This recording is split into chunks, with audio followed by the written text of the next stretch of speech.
उसी क्रम में विदुर जी महाराज मैत्रेय मुनि से कथा को बद्रीनाथ धाम में बैठ करके श्रवण कर रहे हैं। और उसी श्रृंखला में सुकताल तीर्थ में पावन बटवृक्ष की छाया में सुखदेव गुरुदेव राजा परीक्षित को कथा पान करा रहे हैं। और उसी लाइन में खड़े होकर के आप और हम सब लोग इस पवित्र तेरापंथ भवन के प्रांगण में बैठ करके अपने पितरों को समूचा परिवार इकट्ठा होकर के कथा श्रवण करा रहा है। पितरों का तो उद्धार होना ही है, उनके साथ साथ पूरे परिवार का भी कल्याण है। श्रीमद् भागवती वार्ता सुराणाम अपि दुर्लभाः। श्रीमद् भागवत की कथा देव दुर्लभ है। आप घर के समस्त कार्यों को साधनों से संपन्न कर सकते हैं। कुछ कार्य धन बल से हो जाते हैं, कुछ कार्य जन बल से हो जाते हैं, कुछ कार्य बाहुबल से हो जाते हैं, लेकिन श्रीमद् भागवत जैसे आयोजन राधा कृष्ण की कृपा के बल से ही संभव है। जब तक कृपा परिवार पर नहीं होगी तब तक पुराण आपके घर में, आपके दरवाजे पर आ नहीं सकता।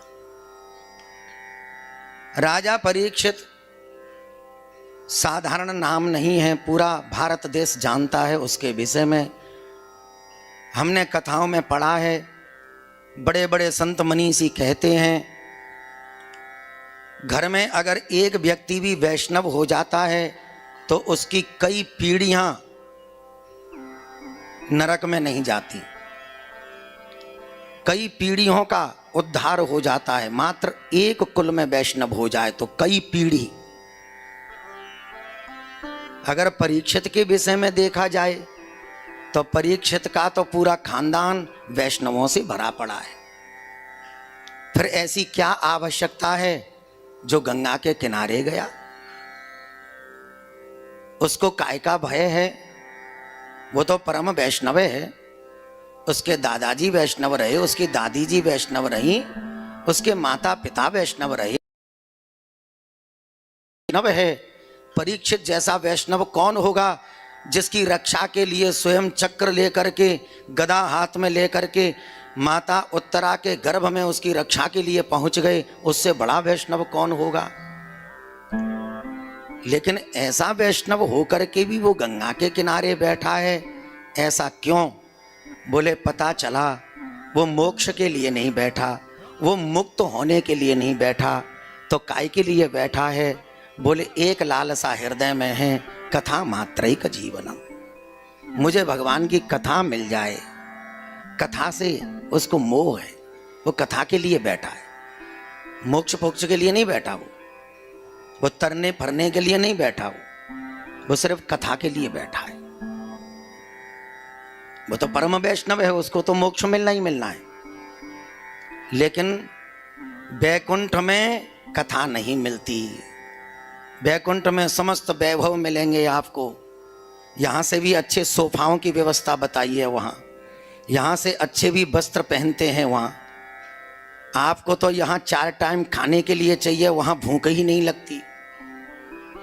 अगर उसने कह दिया मुझे खाना है तो आप बोलने में देरी कर सकते हो, लेकिन परोसने में वहाँ के दास दासियाँ देरी नहीं लगाते। वो सुख सुविधा के संसाधन वहाँ उपलब्ध हैं, लेकिन एक ही चीज़ वहाँ नहीं है, न यत्र वैकुंठ कथा सुधा पगा।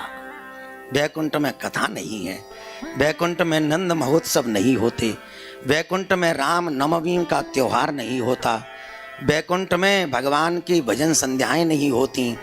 इसलिए राजा परीक्षित सिर्फ कथा से नेह लगा करके बैठा है। भव सागर चह पार जो पावा, राम कथा ताकर दृढ़ नावा। राम कथा कृष्ण कथा ही वो नौका है, वो नाव है जिसमें जीव बैठ जाए और सतगुरु जो ज्ञानी हैं वो उस नाव को चलाने वाले हों तो होगा क्या? भव सागर से वो पार लग जाता है और मूल जड़ से अज्ञान रूपी अंधकार नष्ट हो जाता है। जब ये सब घटनाएं घटती हैं तो फिर क्या होता है? वो वैकुंठ में रहने वाला नारायण हृदय में प्रकट होकर के छाती से लगा करके तुम्हें वैकुंठ ले जाता है। ध्रुव जी के साथ यही हुआ। उसकी उम्र जरूर 5 वर्ष की है, लेकिन गुरु अच्छा मिल गया। इस दुनिया में गुरु मिलना बहुत असंभव है। कई लोग इस फिराक में रहते हैं, कई लोग हमें भी टकराते हैं, महाराज जी दीक्षा तो हमको भी लेनी थी, लेकिन क्या करें, हमको कोई गुरु नहीं मिलता। सब पर हमारी श्रद्धा टिकती नहीं है, गुरु नहीं मिलता। गुरु मिलता है, हृदय से स्वतः ही आवाज निकलती है, उसकी छवि को देख करके, उसके आचरण को देख करके, उसके ज्ञान को देख करके, उसके सहज स्वभाव को देख करके फिर हृदय से आवाज आती है, ये गुरु बनने योग्य है। हमसे कुछ ज्यादा विद्या इसके पास में है, मेरे मन में कुछ उथल पुथल चल रही है, इसका निवारण इसके पास में है। अंदर हृदय से आवाज आती है, तब गुरु बनाना चाहिए। किसी की देखा देखी में गुरु नहीं बनाना चाहिए। कई लोग तो ऐसी भीड़ चाल में, आजकल तो चमत्कार को नमस्कार है, कुछ तो इसी चक्कर में गुरु बना बैठते हैं। वैसे तो मिलना जुलना होता नहीं है इनसे। अगर इनसे दीक्षा ले लें तो सहजता से मिलना जुलना हो जाएगा, क्योंकि अब चेला बन गए हम। गुरु चेला को थोड़ी मना करेगा। अगर चेला नहीं बनेंगे तो बहुत सिद्ध महात्मा है, इनके वहाँ पर पहुँचने में 10 बार तो अपॉइंटमेंट लेने पड़ते हैं, 10 सीढ़ियाँ पार करनी पड़ती हैं, उससे मिलो उससे मिलो, वहाँ नाम लिखवाया कि नहीं, वहाँ फ़ोन नंबर जमा किया कि नहीं। इससे अच्छा चेले ही बन जाओ। और काय के चक्कर में बना? स्वार्थ के चक्कर में। और गुरु भी वो कम नहीं होते हैं, वो लोभ के चक्कर में बना बैठते हैं कि चलो कुछ न कुछ आएगा, चढ़ाएगा ही, 100 का नोट चढ़ाएगा, 500 चढ़ाएगा, कुछ न कुछ दे के ही जाएगा। तो लोभी गुरु और लालची चेला दोनों ही मिल गए तो क्या होगा? दोनों नरक में ठल्ला में ठेला, दोनों नरक में ही पड़ेंगे। गुरु ज्ञानी हो जो हमारा मार्ग प्रशस्त कर सके, गुरु के प्रति श्रद्धा और भक्ति हो। अगर अज्ञानी चेला भी गुरु ने बना लिया ना तो वो गुरु के लिए घातक होता है। हाँ, 2 चेला रहते आश्रम में, विद्यार्थी थे, 15-15 साल के, गुरु जी की सेवा करते। दीपावली का त्योहार आया तो दीपावली के त्योहार पर एक चेला ने कहा, गुरुजी दीपावली का त्योहार आ रहा है तो मुझे घर जाना पड़ेगा। ठीक है बेटा, अभी तो 15 दिन है, हम तुझे दे देंगे छुट्टी। इसी 15 दिन में गुरुजी की सेवा कितनी सुंदर करते थे। एक पैर बुध आवे, एक पैर बुध आवे, दोनों में लड़ाई झगड़ा हो गया। चेला लड़ पड़े, संग में रहते हैं ऐसा हो जाता है। दोनों लड़ गए तो गुरुजी के पैर को भी बांट लिया, तेरा दायां पैर मेरा बायां पैर। ठीक है साहब। अब दाएं पैर वाला दाएं पैर को दावे, बाएं पैर वाला बाएं पैर को दावे। दाएं पैर वाला दीपावली की छुट्टी पर चला गया घर। गुरुजी की सेवा कर रहा था अकेला बाएं पैर वाला चेला। गुरुजी ने कहा, बेटा आज बाएं पैर में नहीं दाहिने पैर में दर्द है, थोड़ा दाहिने पैर को दबाओ। चिल्ला के पड़ा, उस दुष्ट के पैर को तो मैं हाथ ही नहीं लगाऊंगा, उसके दुष्ट के पैर को हाथ नहीं। अरे बेटा वो दुष्ट का पैर नहीं है, मेरा पैर है। ना ना ना, मैं उसके दुष्ट के पैर को हाथ नहीं लगाऊं। ठीक है साहब। रात में गुरुजी सो रहे थे, बाएं पैर वाला रह गया ना आश्रम में, दाहिने पैर वाला घर चला गया था। दोनों में कट्टर दुश्मनी हो गई थी। गुरुजी रात में सो रहे थे तो सोते सोते सबके साथ होता है, सोते सोते क्या करते हैं आप और हम लोग भी करते हैं, कभी दाहिने पैर पे बायां पैर रख के सो जाते हैं, कभी बाएं पैर पे दाहिना पैर रख के सो जाते हैं। गुरुजी रात में करवट बदलते पता नहीं क्या हुआ, बाएं पैर पे दाहिना पैर रख करके सो रहे थे। रात में बाएं पैर वाला लड़का तो रह ही गया था, उसने सोचा पानी प्यास लग रही है, देखा उसके कमरे में पानी नहीं, चलो गुरुजी के ही कमरे में से पानी ले आता हूँ। रात में 2-2:30 बजे चला गया। अब पानी के घड़े की तरफ तो नजर नहीं पड़ी, उसकी पैरों की तरफ नजर पड़ी। उस दुष्ट का पैर मेरे पैर के ऊपर। होना क्या था, ऐसा क्रोध आया उसको। वहीं लाठी रखी थी तो लाठी उठाई और दाहिने पैर पर धड़ा, गुरुजी उठे, जो ये तूने क्या किया? बोले शांत बैठे, एक तो मेरे पैर पे उस दुष्ट का पैर और कुछ बोलते भी नहीं हो। अरे वो दुष्ट का पैर नहीं है, तूने मेरे पैर का कल्याण कर दिया। 3 जगह से हड्डी टूटी उनकी। सवेरे ऐसे तैसे ले जाके प्लास्टर बंधवा करके और व्हील चेयर पे बेचारे बैठा दिए गुरुजी। 6-7 दिन के बाद में दीपावली का त्योहार मना के आया दाहिने पैर वाला, प्रणाम किया, गुरुजी ये क्या हुआ मेरे पैर को? अरे बेटा कुछ मत पूछे, पता नहीं सोते सोते कब तेरा पैर उसके पैर पे चला गया, उसने मेरा कल्याण कर दिया। अच्छा, उस दुष्ट की ये हिम्मत, उसने उठाई लाठी बायां पैर, दोनों पैरों में प्लास्टर बंधवाए गुरुजी, माला झोली लिए बैठे। अज्ञानी चेलाओं के पाले पड़ गया गुरु, तो गुरु का भी कल्याण ही है, गुरु उसको निपटा के ही मानेंगे। ऐसा जब घटनाएं घटती हैं, जब हमारे अंदर किसी चीज के प्रति स्वार्थ जुड़ा होता है, ना तो ज्ञान होता है, ना भक्ति होती है, ना वैराग्य की बातें होती हैं, और हम तो सबसे अभी जो कथाओं के पैटर्न चल रहे हैं, हम तो कोई बाबा बैरागी नहीं है, हम कोई बूढ़े भी नहीं हैं, जवान है, और आज के कल्चर में जीने वाला मैं हूँ। मेरे को बहुत ज़्यादा बैराग की बातें आती नहीं, अपन तो गृहस्थी हैं, गृहस्थी की बातें ज़्यादा सुनाते हैं। तुम लोग गृहस्थी में रहना सीख गए, समझ लो तुम पास हो गए। तो बैरागी की बातें हमने ना तो सीख पाई ना हमको आती हैं। हम तो सिर्फ वही बातें गुरुदेव की कृपा से बताते हैं जिनसे तुम सहजता से अपने जीवन यापन करके भगवान के चरणों तक पहुंच जाओ। हमने आज तक किसी से नहीं कहा कि तुम उपास त्रास करो, काहे को भूखे मरते हो, 4 बार खाओ, 4 बार खाओ, जब जब भूख लगे तब तब खाओ, लेकिन कर से कर्म करहीं विधि नाना, मन राखे हूँ जहाँ कृपा निधाना।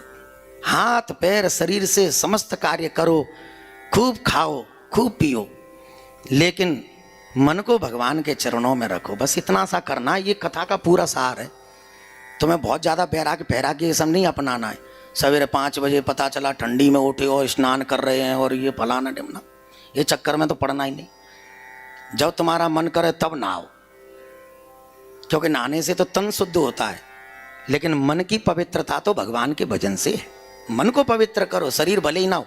दिल्ली में एक बार कथा कर रहे हम लोग, ठंडी के दिनों में पता चला यजमान का लड़का 5 दिन से नहाया ही नहीं, और बड़ी सुगंधी आती थी उसमें से। मैंने कहा यार तू नहाता नहीं है, सुगंधी बहुत आ रही है। बोले महाराज आजकल ऐसे ऐसे प्रोडक्ट चल गए हैं, 25 दिन भी नहीं नहाए तो आदमी को लगता ही नहीं है कि नहाया है कि नहीं नहाया। मैंने कहा यार एक प्रोडक्ट मेरे को भी ला के देना, क्योंकि मेरी नेक्स्ट कथा बद्रीनाथ में बहुत ठंडी पड़ती है। बोलो राधे राधे। ऐसे ऐसे आइटम चल गए, तो इसको समझना पड़ेगा। नहाने धोने की ही बातों में उलझ के रह गए, खान पान की चीजों में उलझ के रह गए, तो बहुत सारी चीजें छूट जाएंगी जो हमको चाहिए थी। ये किताबों में लिखी बहुत अच्छी लगती है, लेकिन प्रैक्टिकली हमारे ऊपर सूट क्या कर रहा है हमको उसको ध्यान में रखना पड़ेगा। किताब में ग्रंथों में जो लिखा है वो सतयुग का लिखा हुआ है, ग्रंथों में लिखा है त्रेता की बातें लिखी हैं, ग्रंथों में द्वापर की भी चर्चाएं लिखी हैं, लेकिन आज की चर्चा को समझना पड़ेगा। उन चर्चाओं से आपको आज की चर्चा निचोड़ करके निकालनी पड़ेगी। वो संकेत कर रहे हैं त्रेता में ऐसे करना पड़ता है, तो अब कलयुग चल रहा है तो इसका उपाय कैसे है वो तो नहीं कर सकते, लेकिन अब उसी चीज को कलयुग में कैसे किया जा सकता है। जैसे त्रेता में तप करना बताया, ज्यादा से ज्यादा तप करो, एक जगह बैठ करके ध्यान लगा करके भगवान का स्मरण करो, तो ये बात हो गई त्रेता की, वहां कर सकते थे। अब ये तो मोबाइल का जमाना है, तुम जैसे ही नेत्र बंद करोगे व्हाट्सएप तुम्हारी बुद्धि में प्रवेश कर जाएगा। तुम जैसे ही नेत्र बंद करोगे मोबाइल की मेमोरी के जितने भी नंबर हैं सब तुम्हारी बुद्धि में प्रवेश कर जाएंगे। ये युग बदल गया। 60 साल पुरानी बूढ़ी माता, उसको एक सास मिली 60 साल पहले, जिसका नियम था सुबह 5 बजे बिस्तर को छोड़ देती और 5 बजे दहली पर जाकर के गैया के गोबर से चौका लगा देती, आटे का स्वस्तिक और अष्टदल कमल बना देती थी और नहा धो करके रसोई में जाती थी, क्योंकि वो 60 साल पहले चलता था। अब वही 60 साल पुरानी मैया आज 60 साल की हो गई। अब आज जो लड़की आई है उसके घर में बहू बन करके, वो बेंगलोर में जॉब करते करते उसकी शादी हो गई। उसने तो देखा ही नहीं गैया का गोबर कहाँ है, उसको तो स्मेल आती है उसमें से, क्योंकि कभी उसने गैया के गोबर में हाथ दिया ही नहीं।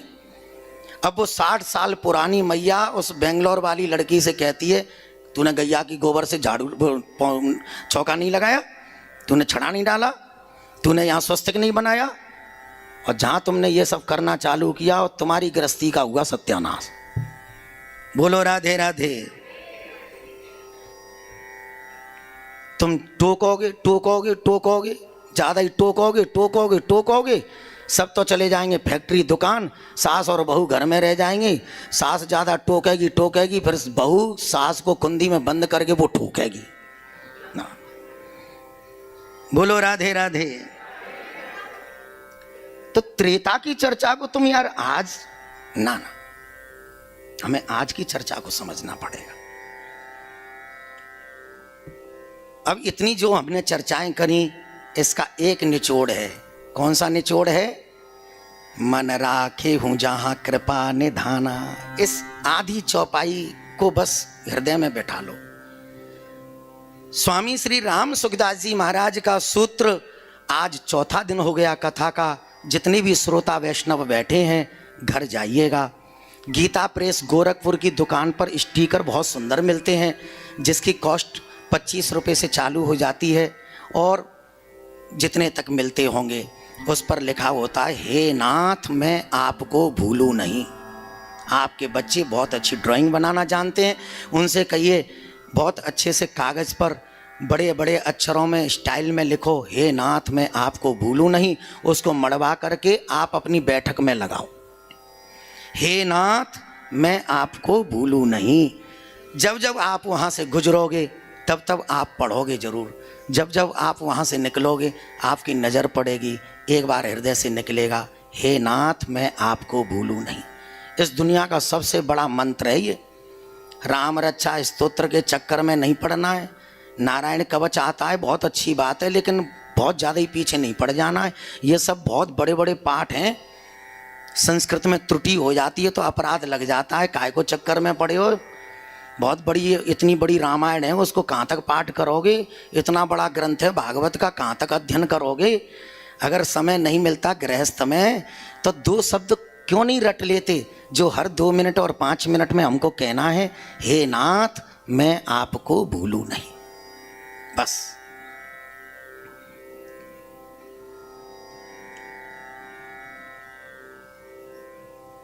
पुरानी बातों को अगर आज हम पालन करने की कोशिश करेंगे, कहीं ना कहीं अपराध के भागी बन जाएंगे। और जब आपका मन हे नाथ मैं आपको भूलूं नहीं, हे नाथ मैं आपको भूलूं नहीं, फिर हृदय से ही हृदय वृंदावन बनने लगेगा।